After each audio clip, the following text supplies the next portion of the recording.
Welcome to The Stacks, a podcast about books and the people who read them. I'm your host, Tracy Thomas, and I'm so happy today to welcome one of my friends, Katherine Lewin, to the podcast.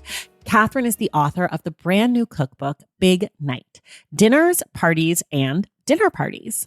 The book spawned from Katherine's Big Night, which she started as a dinner party store, then turned it into a huge resource for everything needed to make gatherings more special. The book has recipes, obviously, it is a cookbook, but it also has tips, tricks, and guidance on every aspect of hosting. It's a perfect resource for folks who both love hosting and those who are a little apprehensive about welcoming people into their homes. Katherine and I talk about hosting anxiety, the financial burdens of hosting, and also how to have a really big night. Don't forget, our July book club selection is Parable of the Sower by Octavia E. Butler, which we will be discussing with Emily Roboteau when she returns on July 31st. Everything we talk about on each episode of The Stacks can be found in the link in the show notes. If you're listening to this podcast, you love what you hear, you want more of it, go to patreon.com/thestacks and join the Stacks Pack. It is just $5 a month and you get to join the best bookish community that ever existed in the history of the universe. I can't back that up, but it feels true in my heart. You can be part of our Discord community, our virtual monthly book club meetups. You can get bonus episodes, and you also get to know, and I think this part is very important, that by joining the Stacks Pack, you are supporting the work of the show and making it possible for me to do the Stacks every single week. Another fun perk of the Stacks Pack is that you get a shout out on the show. So shout out to some of our newest members, Alexis Andrade, Emily, Kate Schutte, Miranda, Kathy Beal, and Allie. Thank you all so much. And I just want to say this, if you love the show and you want to support it, but you don't want to be part of a community and Zoom about books, you can also check out my newsletter, tracythomas.substack.com, where I talk about all sorts of things like books and pop culture, and you don't have to do a single thing. It just comes right into your inbox. However you choose to support this podcast, I am super grateful. Okay, now it's time for my conversation with Katherine Lewin.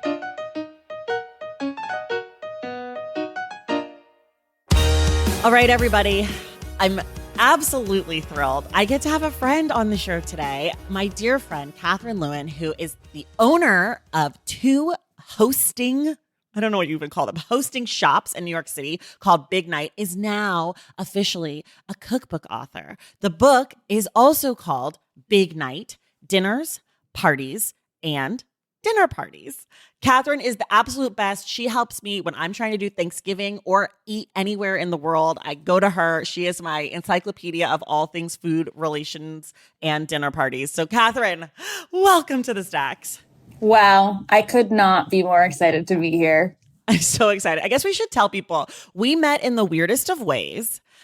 When I used to teach spin, Katherine she lives in New York, but she would come to LA and take my class because that's where she's from. And one day I saw her and she had on like an infatuation hat, I think, like a baseball cap. And I was like, oh my God, I love the infatuation. And she was like, oh, I'm about to flex on this idiot. And she was like, oh yeah, I'm like the editor of the like foods, blah, blah, blah at the infatuation. And I was like, oh, we should be friends. And it was the beginning of a beautiful friendship. Yeah, it was a great And here joy. we are, how many years later? Like 8 years later. Yeah, we think somewhere between 7 and 8 years. We're not sure. We've lost track. But Katherine, you're one of those people I feel like that you collect people. Oh, wow. That's so kind. I feel like I don't just collect people. I find people that I want to surround myself with. And then I say, will you be my friend? And I feel like that's what happened with us. Yeah, I feel like we're similar in that way. There's actually so many times in reading the book, I was like, we've never talked about this, but I do that. Or like, I love this thing. I can't believe it's in here. We'll get to that. But before we do, in about 30 seconds or so, will you just tell people generally what the book is about? I would love to. So Big Night is really all about bringing to life what I have created with Big Night, the stores. And if you haven't been to the stores, then you should know Big Night is a one-stop shop for everything you need for hosting. And more importantly than anything you might purchase in the store, it's really about being a place where you can walk in and feel hopefully inspired to host, get some ideas, feel empowered, remember that you don't have to cook a 3-course elaborate meal, and maybe all you need is a couple of cheeses to go with some takeout pizza and wine. And so I really wrote this book to not just be a cookbook, but really be a guide to like, how do you actually host at home? How do I make this actually enjoyable for myself, easy, fun, and delicious for me and all of my friends? Yeah, I do love that, because the book, what's fun about the book is like, there's definitely sections where you're like, just buy some hummus and zhuzh it up. Like, just here's the best potato chips. Like, these are the potato chips that I serve. These are the regular ones, but like, these are the fancy ones. And like, it's very welcoming and low stress for people who are hosting. And I guess I'm curious, sort of like, why is the ease of hosting so important to you? Because hosting as a word and a term has often been tied up in all of this, I think, anxiety and intimidation around what it means to quote unquote host a dinner party. And I think so much of Big Night is trying to disentangle the word hosting from this idea of like entertaining, setting a really fancy table with china, cooking things that scare you to cook, and really help people understand that hosting can truly be as simple as, I want to have my friends over. I want to have something delicious on the table. And guess what? I don't even have to be the one who made it. All I have to do is create a space that feels like I want them over and like I have a plan for how we are going to enjoy this night. Okay. I love a plan. I personally love hosting. I don't have any hosting anxiety. I just love it. I grew up in a house where my parents always had people over. We always did Thanksgiving. We always did Christmas. They always had friends in and out. Like, people would pop by. So like, to me, I feel like I really understand that like hosting can be anything, and often is. In our house especially. But I'm curious, on page 11, you make this distinction between entertaining and experiencing. And I'd love for you to sort of tell people about how you're thinking about those words, because I think that's sort of like the center of what you're talking about with the whole idea of like making hosting less stress. Totally. So I draw this distinction between entertaining and experiencing, because I think that people think of hosting as entertaining. Like, I am going to open the door for you and I will jazz hands my way through a night where I've got this appetizer coming out of the oven, and okay, everybody, like, let's sit down and I'm going to course out these 3 courses for you, and I'm going to pour this really fancy wine and like tell you all about the wine and like really like put on a show. And I think that that's sort of like the traditional definition of hosting and entertaining when they get kind of grouped together. And what I have kind of realized is entertaining is something you do for someone. You know, like when you go see a show, like, you're paying for people to entertain you.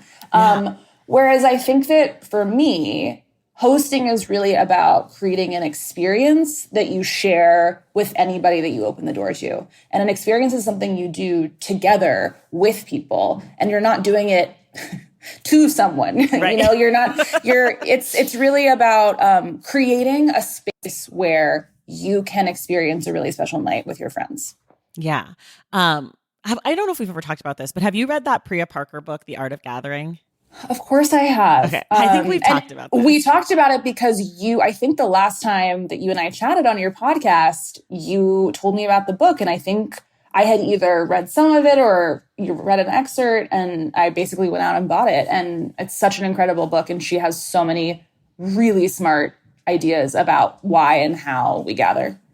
Yeah. And I feel like, I mean, it's like one of the most important books probably of my life. I feel like it's like definitely a book of my life. And I think like one of the things that you both sort of get at is like, it doesn't matter what you do, but it matters that you think about what you're doing and like how you're going to do it. And like, as long as your guests or whoever's gathering, you know, for whatever reason, feel like they're taken care of, like, that's really the job of the host, is like to make sure people feel safe and comfortable to like experience, as opposed to the job of the host being like to set the table. Like, yes, a host can set the table. Yes. But like a host also cannot set the table. Yeah. And by the way, the plan can be like, hey, everybody, take your shoes off, Pizza will be here in 20 minutes. In the meantime, I have 2 different wines that I'm pouring. One is white, one is red. Which one would you like?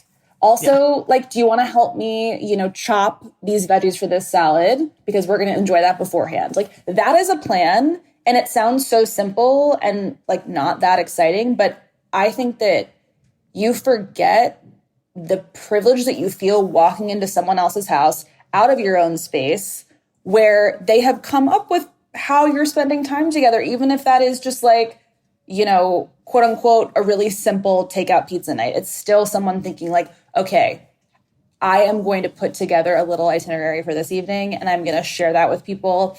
And I just think we take for granted that like that act in itself is an act of service and one that you feel really special to be included in. Yeah. I want to talk a little bit about money because I think some people also feel stressed about hosting because it can be really expensive, right? Or it can feel expensive. Like you have to have wine and you have to have food and you have to have like plates and you have to have maybe a tablecloth or like all of these things. And I want to know like what you advise for people who maybe like that's just not affordable. Like what are ways that people can still host and still create these evenings with the people that they love or days or whatever and still feel like it's not a burden on them financially. Because I think like being able to host sometimes is really a huge privilege, right? You have to have a space and a place and the right thing. So how do you think about sort of making it more accessible? Totally. I think you start with thinking about what is the one or what are the 2 things that I can offer this group at this time? Is it my space? Is it my space and this dish that I really want to cook and I feel like I can, budget for? Or is it my space and I want to share this one bottle of wine? Like, what are the things that you really want to bring to the group? And then I think I talk about this in the book, but asking friends for help should be, we should all be doing it more when it comes to hosting. And I don't just mean like, bring whatever you want. It's more like, hey, I'm not going to have a vegetable. I'm not going to have a salad. I haven't had time to get ice and I only have a bottle of wine. Does anyone have something that they're drinking right now at home that they're really into that they'd want to bring? Does anyone have like some romaine or some lettuce or some arugula sitting in the fridge that they might want to bring over? I was just at a friend's house for dinner last night and it was my friends, their parents were in town and there were 4 of us. And the friends said, we've got the pasta. We do not have any alcohol in the house. We do not have any vegetables in the house. We don't have any sweets. Can you guys help? And I guess it's a potluck in that everyone brings things, but it's actually more like the friend saying, what I have is my space and my family to share, and I'm going to make this main. And how can all of you contribute to make the rest of the night happen? And it feels really organic. And it feels like community building in a way, like all coming around together for this one plan. So I think that when it comes to, trying to keep things more affordable, the answer is like, don't be afraid or ashamed or embarrassed to say, hey, friends, I have this vision. Can you help me bring it to life? Yeah. And I think like even like on top of that, I know so many people who listen to the show whenever I have like a person who has a cookbook on because I love cookbooks, but I know many of you at home listening are like rolling your eyes at me because I'm forcing you another cookbook down your throat. But the nice thing about hosting is if you do have space, you don't even actually have to have food. Like you could get food, like you're saying, from friends, like from other people. Like you don't have to cook. You don't have to turn your stove on. You don't have to do anything. Like if you've got a microwave, you can reheat things. Like it's just, I feel like what's different about hosting versus like cooking is like hosting is sort of choose your own adventure. It's whatever you want it to be. Yeah. Yeah, truly. Like you could host an entire dinner party without ever turning on an appliance if you so choose. And guess what? Like people will still be delighted by that because you will have planned the thing.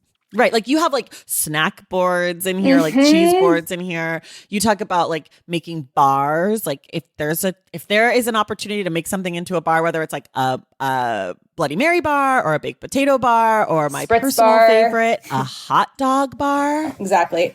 That was a thing that we never talked about. But do you know that I'm like a diehard hot dog person? No. We're in the middle of hot dog season. Okay. Well, here in New York, I would say we're on the cusp of it. But we're baseball season demarcates the start of hot dog season. That's fair. What's your hot dog brand of choice? I don't have a brand of choice. I like the all beef personally. Okay. And I like a true person who eats like a 7-year-old, only like ketchup on my hot dogs. Oh my God. Same. Oh, yay. Same. Because when I went to Chicago, they yelled at me. Apparently you can't put ketchup on a hot dog in Chicago. It's apparently very sacrilegious among some hot dog eating cohorts. Apparently in Chicago, though, you put like an entire salad on your hot dog. Like a whole pickle, lettuce and a pickle and a tomato and an onion. They treat it like a burger. Which I'm like, no, it's a different. No, it's different. Just a hot dog. Yeah. Yeah. But I will eat a chili cheese hot dog. Well, that's a different food group. Yeah, it is. But I will do that. I won't put ketchup on that, but I will do that. And that's a perfect example of a food like that we might think of as like, oh, that's a budget meal for me, you know, but all you need to do to make a hot dog night super festive is like, one, tell people you're hosting a hot dog night, and I guarantee people are going to like light up.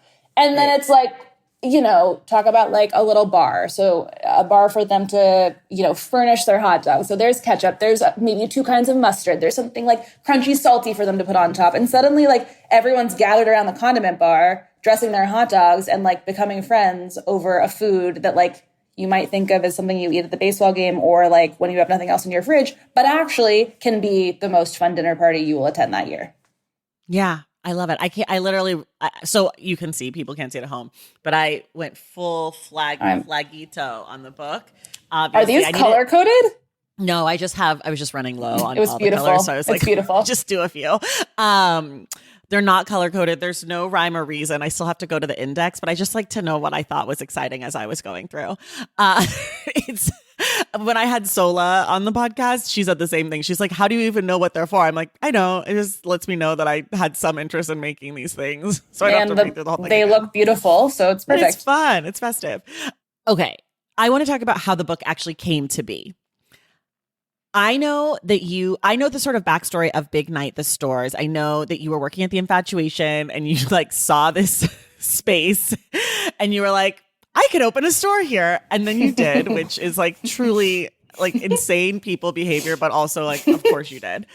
But I want to know how the book came to be. Was this always on your bucket list for Big Night, or did it happen to you out of the blue? I wish I could say that this was like part of my grand plan, but it was not. I opened the store in August of 2021, and in, I think, February the following year, maybe March the following year, I got a cold email from an editor who said, hi, I don't know if you know who I am, but I know who you are, and your shop is a book. And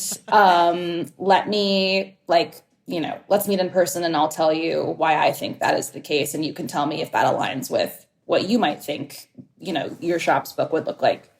And that is really what started the conversation. I mean, I will say that because my background is in editorial, of course, there's so much about the store that I'm thinking through that lens of like, how do I share the stories within this store? How do I share the stories of the vendors and small businesses that we carry? That was sort of like the first storytelling piece of the store to me, and something that like was so important when we opened. Like I was so such a control freak about signage, because in a store, signage is like the only place you have to tell the stories of what's on the shelf. And because my store has so many products and so many different brands from all around the country and even the world, I really like relied on signage, which sounds like such a mundane thing, but like signage, it's like the most important thing in a store when you're trying to tell people like, hey, don't just like buy this product, but like, let me tell you about it. It's actually like this amazing maker that you should know about. Anyway, in terms of, you know, editorial, I've been thinking about like, how do I share more about what's happening within these 4 walls of the store? And so when my editor reached out to me, I mean, I was shocked by the cold email, and I was shocked by, you know, I don't know, how often do you get a cold email from an editor saying like, I think we should make a book. Right. But what she was saying about like, there's a story here, like I very much related to that. And I was really excited to see if the story that she had in mind for the book might match up with mine. And it did. And that was really the beginning. For people who are listening to Katherine talk about cold emails, you might be like, didn't we talk about cold emails on this podcast before? And we did. And it was with Stacey May and Fong, who wrote the book 50 Pies, 50 States. And Stacey famously told the story of how she cold emailed someone to get a job. And that person is actually Katherine. So Katherine found her store manager and friend, Stacy, and apparently her editor from a cold email. So you attract cold emails. I attract cold emails and I also send cold emails. Like truly, I love to send a cold email into the world and just wonder to myself, like, is this person going to receive it? And like, what are they going to think? And likewise, like every single email that we get through the Big Night channels, like I read every single thing that comes in because you just never know who you're going to meet through a cold email. I love it. I also send cold emails and I also get a lot of cold emails. And I do read them, but I rarely respond. I think interested. That's valid. I get a lot though, to be fair to me. But I just love that you're a cold email, the cold email queen. Yeah, cold email queen. Queen of cold emails. Put it on my tombstone. So then I saw you a little bit after you sort of got the book rolling and you were like, guess what? And I was like, what? And you were like, this is a secret, but I'm writing a book. And I was like, oh my God, you have to come on the podcast. But now fast forward to here's the book. Yeah. What was the hardest part of writing it? What came easily? How did you feel about writing like sort of the descriptive stuff versus like the recipe stuff? How did those things compare for you? Yeah. I mean, now that I'm on the other side of it, wow, the process of making a cookbook is wild. And I will never look at any other cookbook the same way because now I know how many blood, sweat, and tears have been into it. The hardest part about writing the book was, quite frankly, that it was not my only job or anywhere close to there. And feeling a lot of pressure to make something that had real value. And I didn't want to make a cookbook just to make a cookbook because someone believed in me to write a cookbook. I wanted to make a cookbook that I actually felt would add value to people's lives at home and actually really help them host. And so I had that sort of like standard for myself. Right. But the way that the timing worked out is that the original deadline for my manuscript was actually 2 weeks after I opened my second location. Oh my gosh. So I was like trying to write a book while also trying to open a store in New York City. And luckily, thank you to my editor, we pushed out the deadline a little bit, like I think 8 weeks later. Okay. But I think running the businesses and also writing the book that was a real challenge, and one that I am privileged to be able to about to work through. But it couldn't just be my all. It had to be balanced with sort of like the day-to-days of running a business. So that was tricky. But once I shut myself like in a closet essentially and sat down and started writing, it was so much fun because that was my whole prior life was writing and editing. Right. And it honestly was almost like cathartic to be able to put on the page all these ideas that I had about the store, but could never have communicated through the store. Like people come to a store to shop, not to hear like some lady be like waxing poetic, you know? So I think like once I got into it and once I kind of wrapped my head around like what the structure was and what kind of stories I was telling and how I wanted to help people, it was great.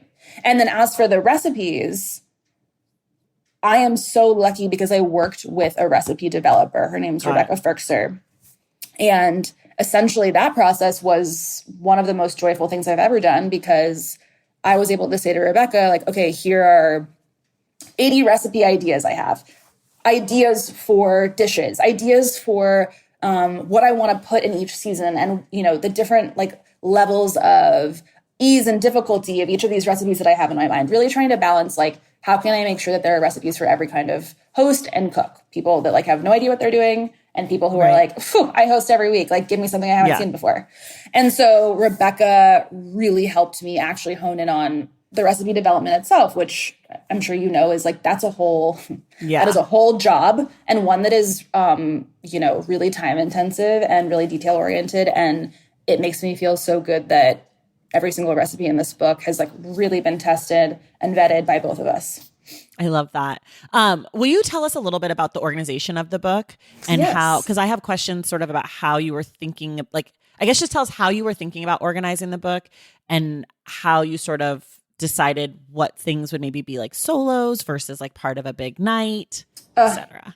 Yes, I came into this book knowing that I wanted it to be seasonal, and not just because like, we eat seasonally, like because it's a trendy thing to do. Really more like practically speaking, when it's February and like there's no good produce, what are some dishes that you can serve to a group that is not like pasta, lasagna, or a stew? Like I really wanted I wanted people to be able to flip to the season and be like, what the heck do I make right now? I have zero inspiration and like nothing sounds exciting to eat. Like, let me get inspired. So I knew it was going to be seasonal for that reason.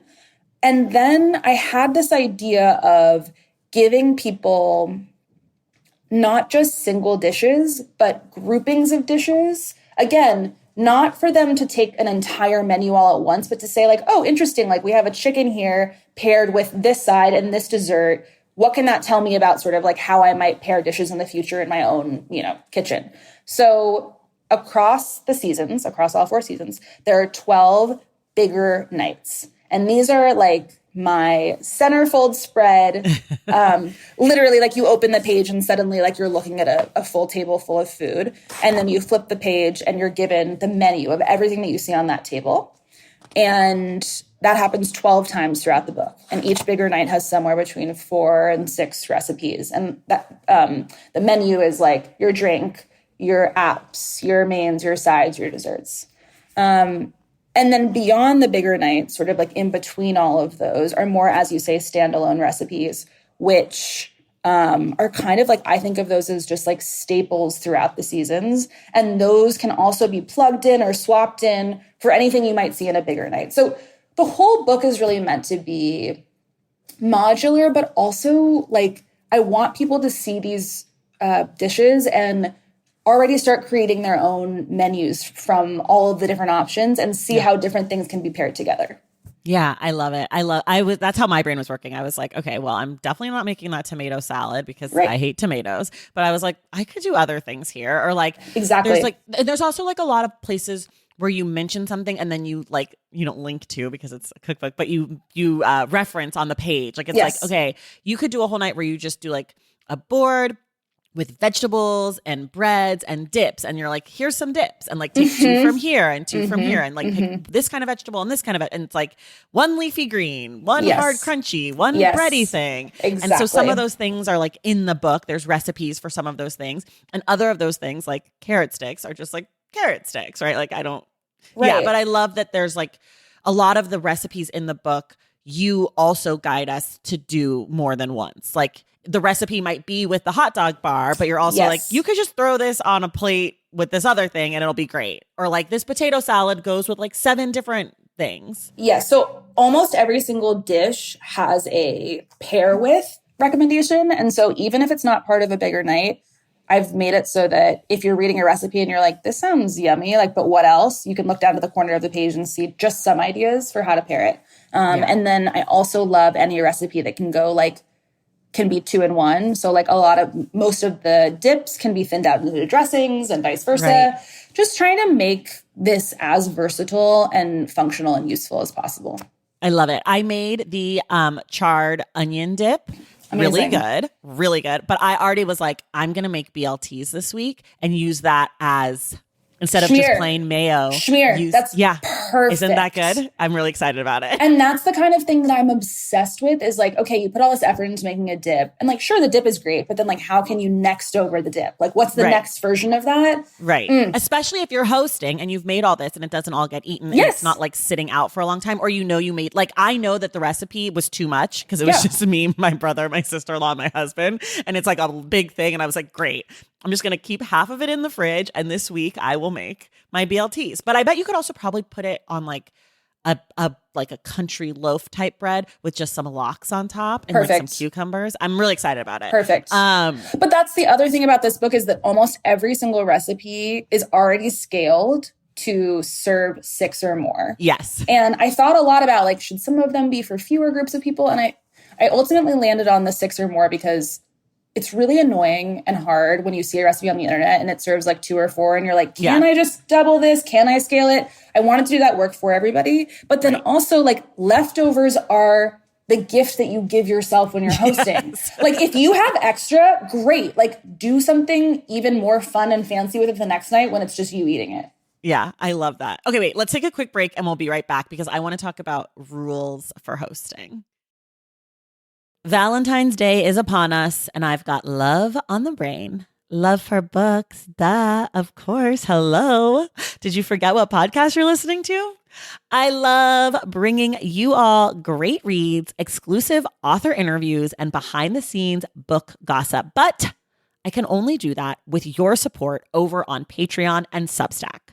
Our Stacks Patreon community, also known as the Stacks Pack, is where you can go for book club meetups, a private, very active Discord, and a year-long mega reading challenge to help you achieve all your reading goals. Plus, you also get that monthly bonus episode. Now, over on the Substack, you can subscribe to my newsletter, Unstacked, where I keep the book conversations going. I also give you a healthy dose of sports and pop culture, definitely some hot takes happening over there. And again, that bonus episode.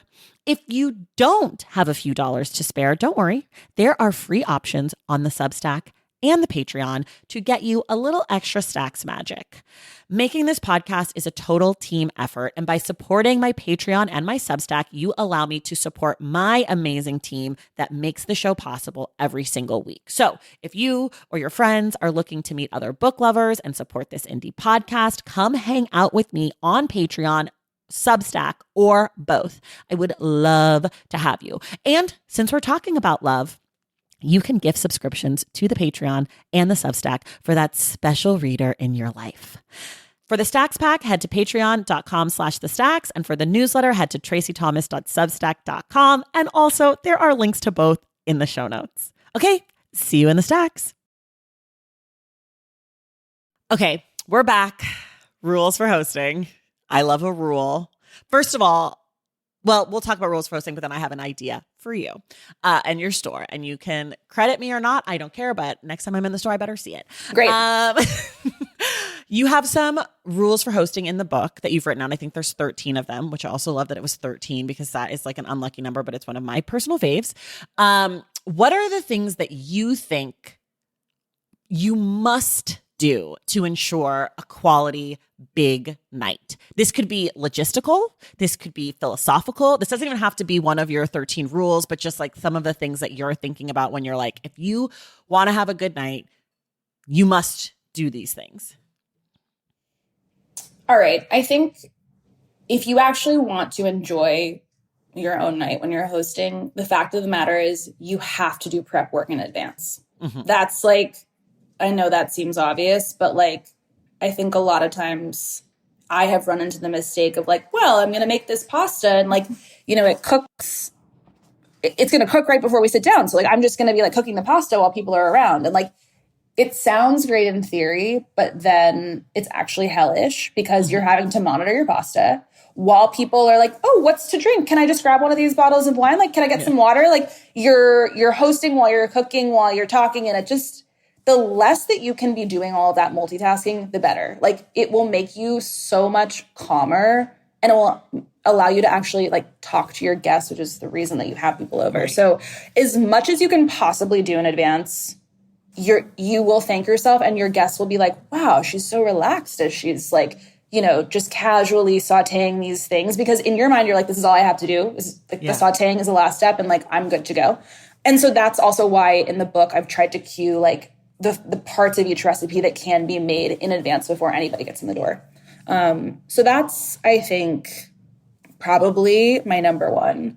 And then I think my philosophy around like why people can be hosting more, I think we don't have people over enough, and it's because we feel like, oh God, the house is not clean and I haven't had time to cook this whole thing. And, you know, a lot of excuses can pile up. And I think for me, anything can be judged is like the number one, like, okay, you didn't have time to buy a dip and you don't have any appetizers on the table. Great. Like buy some store-bought hummus, put it in a cute bowl, drizzle a little olive oil for it on top. And like suddenly you have like a perfectly lovely snack for people to have when they walk in. And like, great, you didn't have time to cook. Okay, what do you feel like eating? Can you call one or all parts of that meal in from a restaurant, or can you buy a rotisserie chicken from the store and like zhuzh that up a little bit? Like maybe you just make like a super quick Caesar salad on the side of rotisserie chicken. Like do whatever you can do to make this easy on yourself, and you'll want to host more. And when you host, it will be more enjoyable. Yeah. You know, one of my go-to, you have it in the book in a different way, but one of my go-to last minute hosting things is we've done like a panini bar. Ooh. And you have like the little panini press. A friend of mine, we made her bring the panini press over because I don't own one. And then we just got some bread, some butter, some cheeses, some bacon, because bacon you can just throw in the oven real easy on the sheet. Like it's like such an easy hosting thing. And that's like a good weeknight one, and very little cleanup, very little prep work. And who doesn't fucking love like a grilled cheese? No, literally no one. I have a BLT night in the book, and it's the same thing. It's like all you do is like toast up some bread, have your bacon in the oven cooking, wash some lettuce leaves, put out some mayo, cut some tomato, and you have like a whole bar for people to just like go up to and serve themselves. And it's like such a crowd pleaser. Like when I see things that are like beef Wellington, which obviously is not in your book, I'm like, but nobody even wants that, even after all that hard work. Like it's like who was that beef Wellington for? Was it for you and like proving to yourself that you can cook a complicated dish, or is it like for your guests because you think that like they need to feel like they had some like special dining experience? Like no, the beef Wellington is for no one. For no one. Yeah, I'm of the mind that if I sometimes will do like fancier recipes when I have people coming over for hosting, because I just want to experiment, and I'm like trying a new thing. Let's see. But sometimes I'm just like, come over, we'll have paninis, like, and everyone will be happy. And that's actually like, that's the no fail answer, is like the easier and simpler it is, like the more you just know it's going to be a hit. That's so true. Okay, here's my idea for you. I'm pitching you. Great. You have on page 22 your rules for hosting. You need to get that printed up on a thing, and you have to hang it in the store. It's brilliant. It's gorgeous. It imparts your philosophy. Oh my God. To your people. Such a good idea. Get like a nice big long like cloth one, you know, where it's like hanging on the like wood like dowels. Come on. Okay, will you send me a link to which dowels you're talking about? I don't know. After this, find dowels. I don't know. Find me something like on Pinterest. Scroll, you know. I'll find oh my God! Oh, a scroll! Wow! We need a scroll. Wouldn't that be great? It's like, if you had a scroll, and then you had like a giant, oversized like thumbtack kind of thing hanging up on the wall, and it had your 13 rules for hosting. Yes, and then you could impart all of your wisdom on your customers, because you were saying that's hard to do. But it would still be cute and be like big night vibes. I love that idea, and I will be doing it. And we'll have your little credit, like the artist credit in the corner. Yes, I think that's perfect. I love it. Idea by Tracy. Yes. Thank you. I thought it would be fun. One of my favorite things you talk about in the book, one of your rules, is an arrival window. I love this because people are late. People do not respect my timelines ever. But if you tell them you can come anytime after this and we're going to eat at this, then they know. And if they're late, it's their fault, not mine. And I don't feel stressed. 100%. And I think there's some psychology to people being more likely to be on time if they get a choice. Here's the window. You can arrive whenever you want within that window. And there's something like, I don't know. I am speaking as a chronically late person, but if I know when the earliest arrival time is, and then I know the latest time, I'm like, oh, I do not want to be the person that walks in at the very, like after the end of the window. Yeah. And that will be embarrassing for me. So all I have to do is make sure I get there before the end of the window. Yes. I think also it's nice for you to cue for yourself. Like, okay, if I say to people, come anytime after 6, we're going to eat dinner at 7:30, then I'm also cueing to myself like, okay, so 6 to 7:30 is going to be like, we're mixing, we're mingling, we're sipping, we're snacking. And it just also helps me orient my night of like when I can expect people will all be in the door and ready to sit down. Yeah, I love it. I feel like I do it inherently for like big nights, like Thanksgiving. We always do Thanksgiving. It's like, the game starts at 2, so come anytime after 2, but we're not going to eat till 5 or whatever. And that feels really obvious, but I don't always think to do that at other times. Sometimes because I'm just like ill prepared. I'm like, I don't like if it's like a weeknight hosting, I'm like, I have no idea what time we're going to eat. Like, but I do love the idea of an arrival window. And then the other thing that is a must for me that I think we've talked about around Thanksgiving, but not just any night, but I do it for everything, is the hosting timeline. Ugh, Talk about it. yes. Because we love it for different reasons, which is funny. You love it because It's so funny that we both love this thing and we couldn't be more on opposite ends of the spectrum. Yeah. So I've said I'm chronically late. Another way of putting it is like, I will make up a story in my head of how many things I can pack in to like a 1 hour period. And it's actually like magical thinking. It's not real. I don't know in what world I think I'm doing these 15 things in an hour, but like I have a problem. So for me, like once I've decided what the big night is, what I'm cooking, how many people are coming over, the next thing I do is I physically write out a hosting timeline. That the first thing I'll write down is what time must we be eating by? So I start at the end. I start at the end and then I back into the rest. Okay, like I am going to serve this meal at 8 p.m. on this day. Let's say it's 8 p.m. on a Friday. I will actually start with the 8 p.m. and then say what needs to happen, everything that needs to happen before we get to that 8 p.m. period, starting with like 2 days before. Like when am I picking up the chicken or the meat? When am I washing the vegetables? When am I showering before this event? Yes. Because honestly, Tracy, the shower's key. Write down when you're going to shower or you'll end up like me. Literally, I am infamous for showering when people are walking in the door because I have not properly. And I'm also like a shower procrastinator. Like, I'll do it later.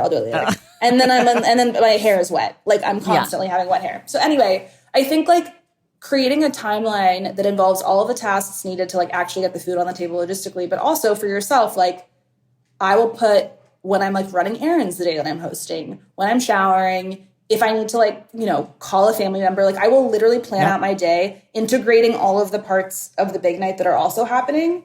And this is just how I get myself from not being ready for a dinner party to being ready for a dinner party and having like a guide that I can reference. Like, okay, it's 3:30. Like, have I checked off everything that was supposed to be checked off before this point?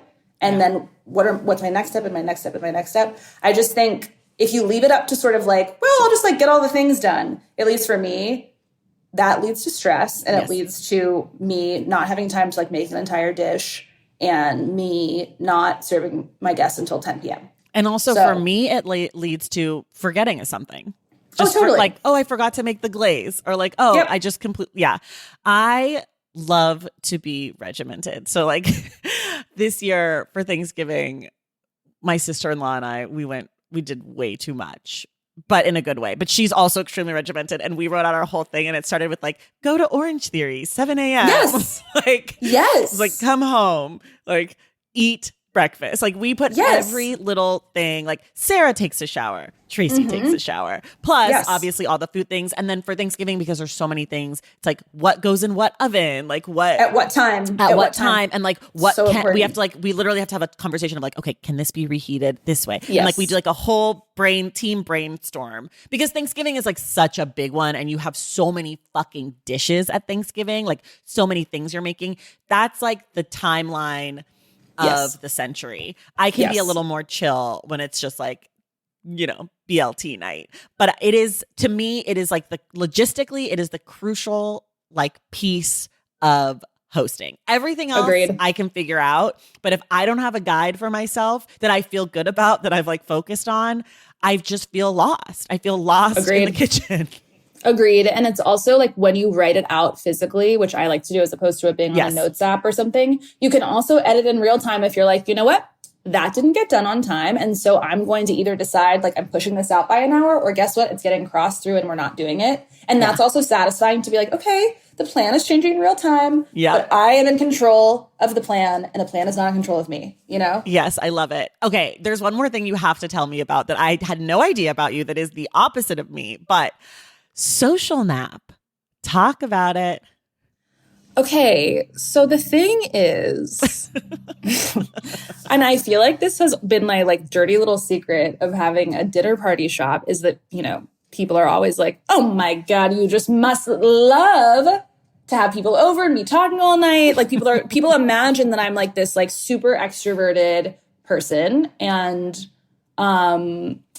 this is my way of coming out and saying I'm not an extrovert. In fact, I am a true introvert in that I really recharge and gain energy when I'm alone. which is ironic considering I also love to have people over. Right. And so my solution and how I reconcile these two parts of myself is that I have realized that it is okay for me to take a little break whenever I need during a dinner party. And that break is called a social nap. And it is when I go into my bedroom and I don't make any mention of this to anybody. I just slip out, go to my bedroom, turn off the lights, and just lay quietly in my bed, in the quiet, in the silence, in the dark.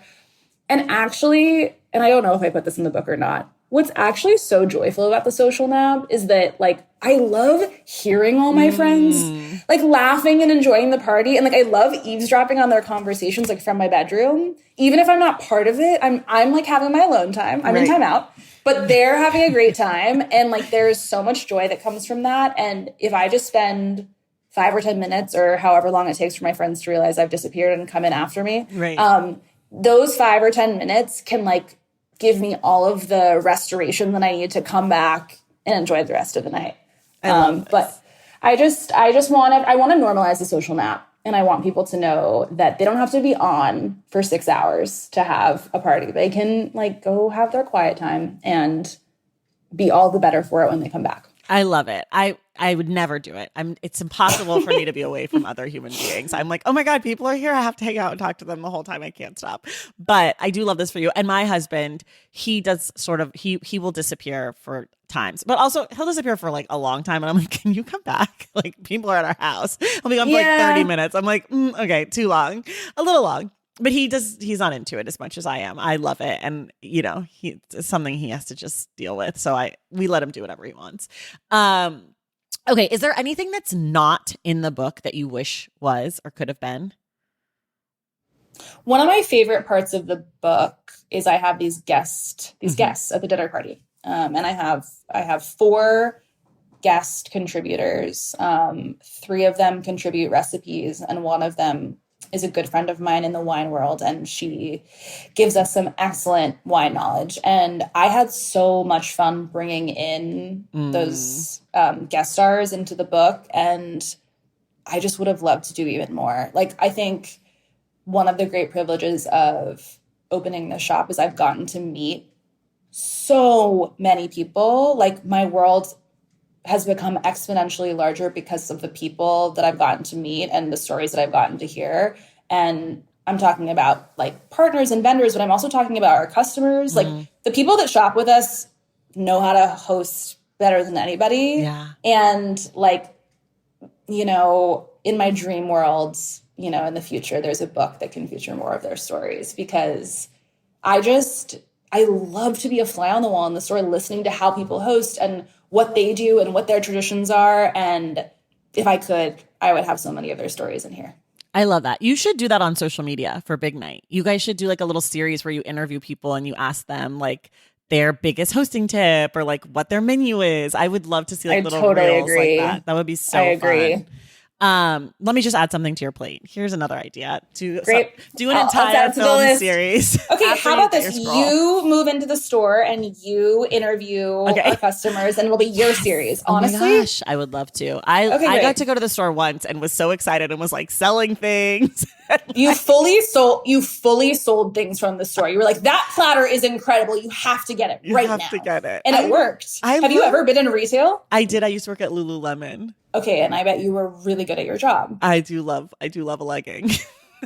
Like, I mean, but I like talking to people. I feel like so much of sales is just like being okay with like, it's sort of a cold email, but not constantly. Email. It's just a constant cold email. Yeah, you're so right. But I love literally what it is. And you never know. Yeah, but the thing about it is like someone has walked into the store, so there's at least an interest. So it doesn't like if I was on the street and was like, "Hey, go into that shop," I would hate that. But it's like once you're here, you're kind of like you see people like looking around. It's like, well, clearly this person's trying to figure out something. So you just be like, "Oh, what are you looking for?" And then they'll be like, "Oh my god, da da da da," and you're like, "Great, that's easy."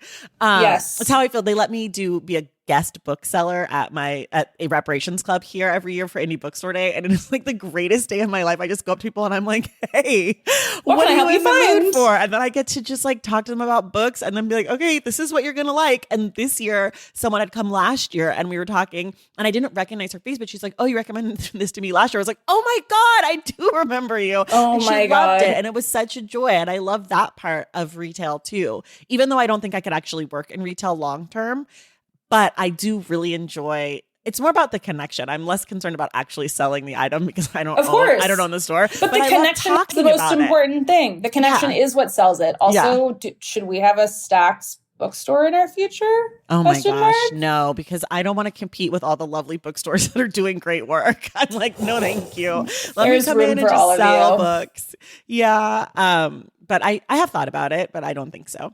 It seems really hard to have a store. I love you. Yeah, it's a little tricky. I love the idea of you being a guest bookseller. I would like, if I walked into a store and you were the guest starring bookseller that day, I would be so excited to get your recommendations. I love that. Thank you.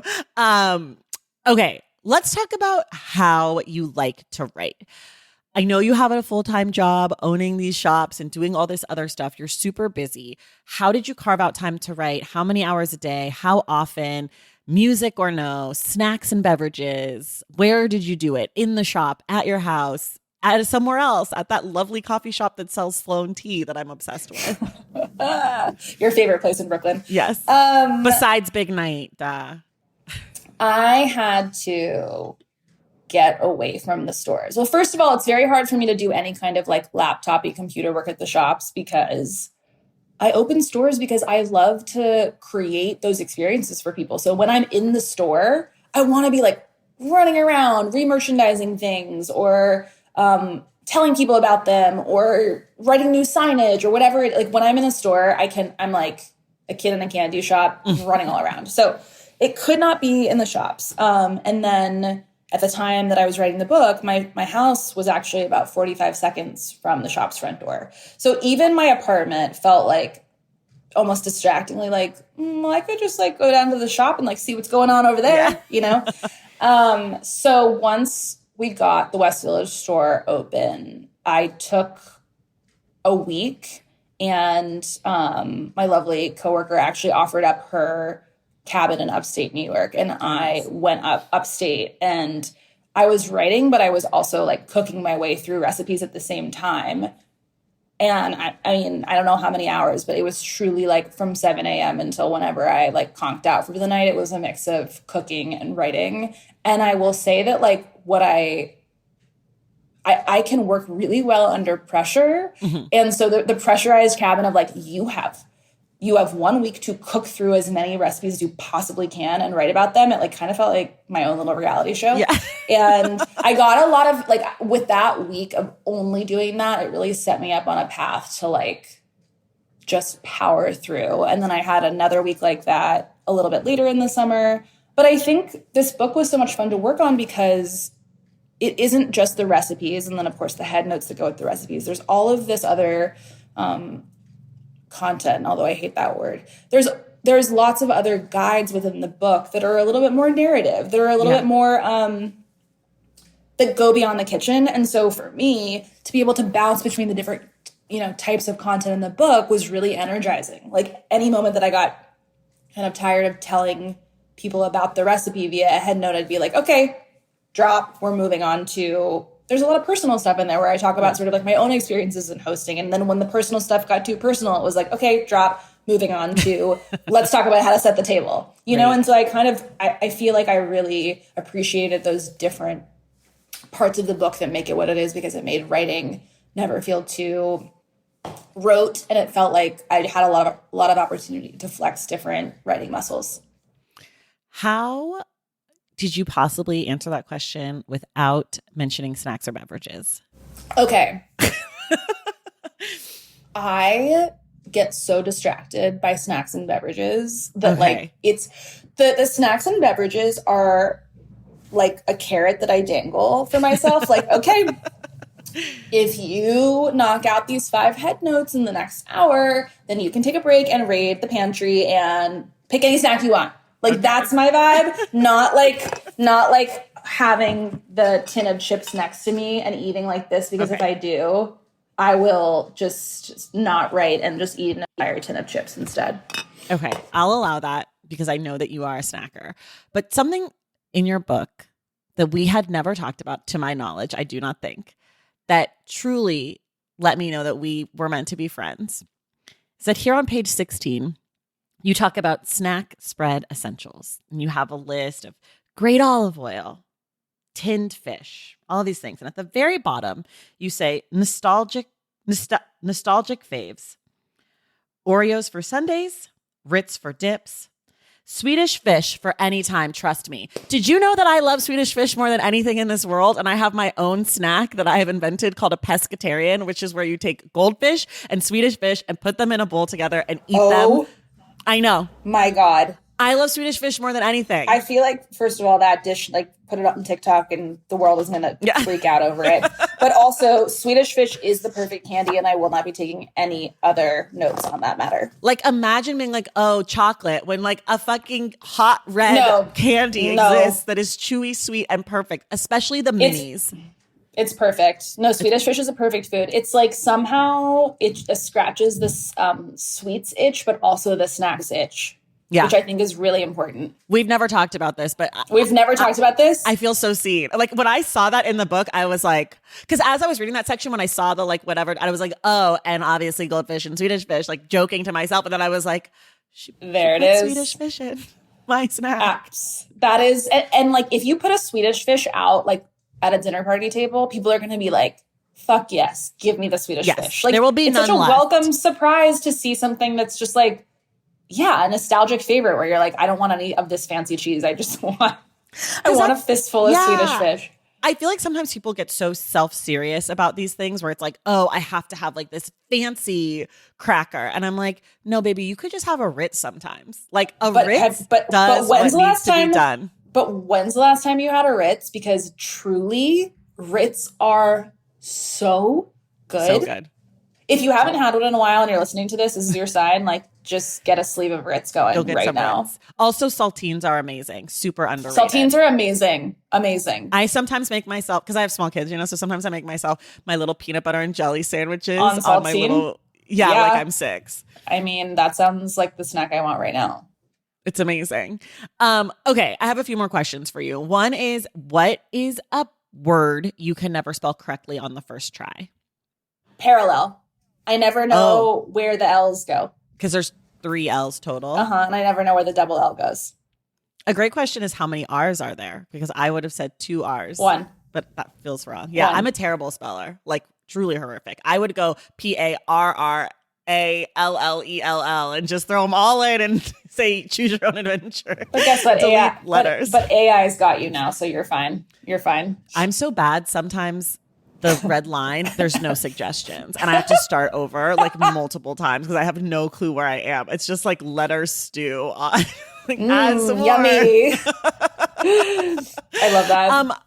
Do you have anything new and exciting coming next for you? Or are you just chilling out because you did this massive endeavor while still opening a new shop and owning a shop and all of that? Or is there anything on the horizon that we need to know about? Chilling out. Who's she? Can I get invited to her party?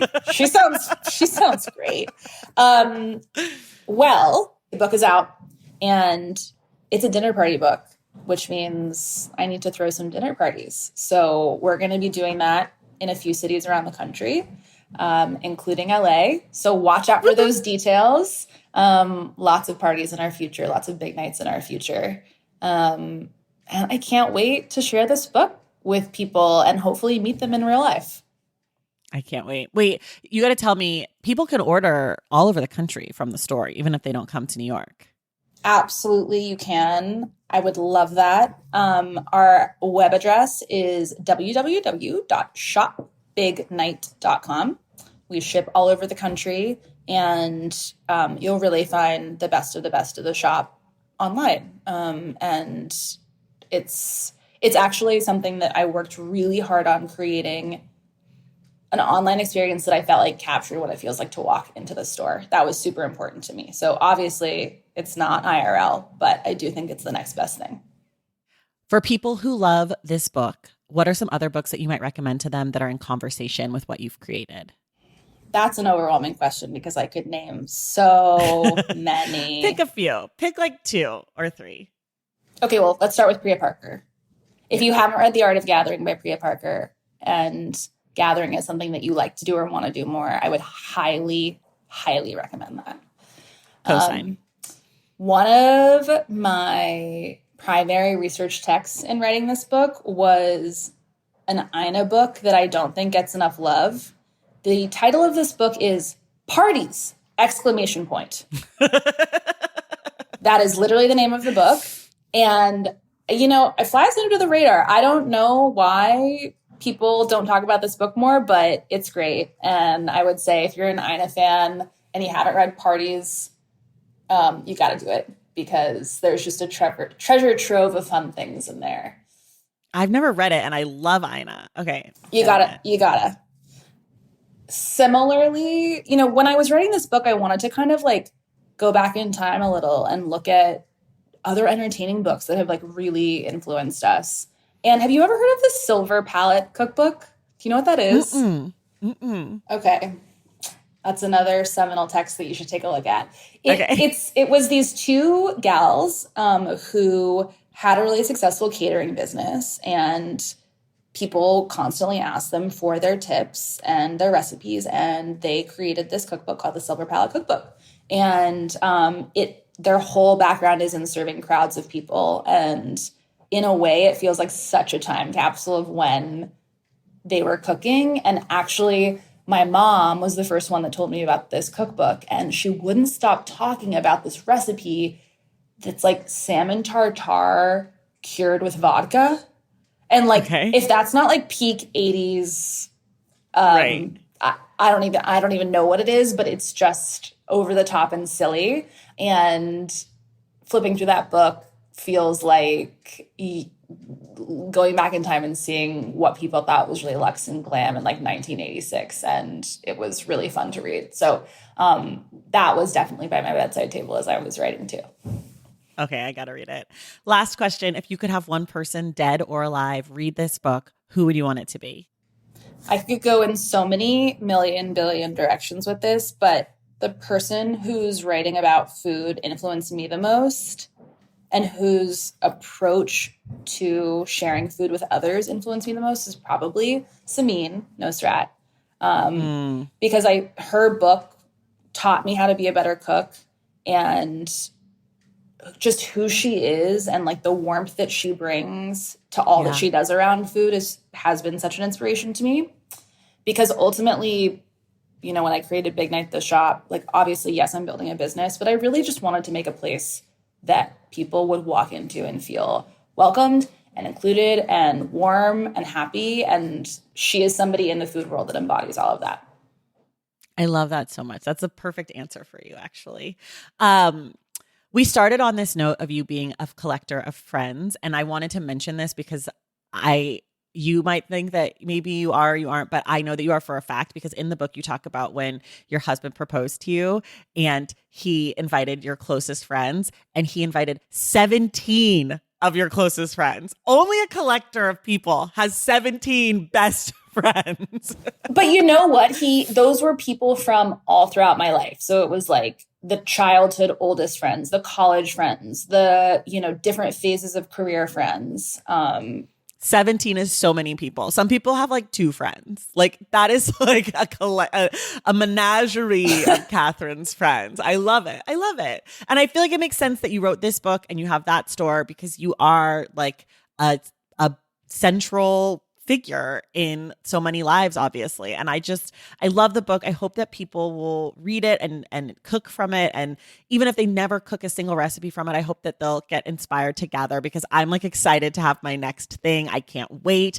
I love it. You can get it now wherever you get your books. Katherine, thank you for being here. Thank you, Tracy. I mean, this has been the most fun, and I can't believe we get to meet years later on this podcast.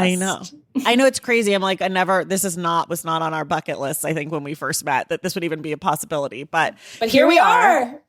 We're like that hot chicken wing meme with Paul Rudd. Look at us. Look at us now. And everyone else, We will see you in the stacks.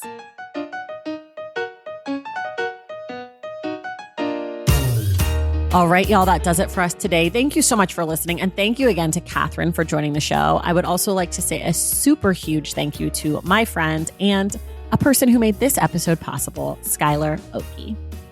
Remember, Emily Robiteau will be back on July 31st for the Stacks Book Club discussion of Parable of the Sower by Octavia E. Butler. If you love this show and you want inside access to it, head to patreon.com/thestacks and join the Stacks Pack. And you can check out my Substack newsletter at tracythomas.substack.com. Make sure you're subscribed to The Stacks wherever you listen to your podcasts. And if you're listening through Apple Podcasts or Spotify, be sure to leave us a rating and a review. For more from The Stacks, you can follow us on social media at The Stacks Pod on Instagram, Threads, and TikTok, and at The Stacks Pod _ on Twitter. And you can check out our website, thestackspodcast.com.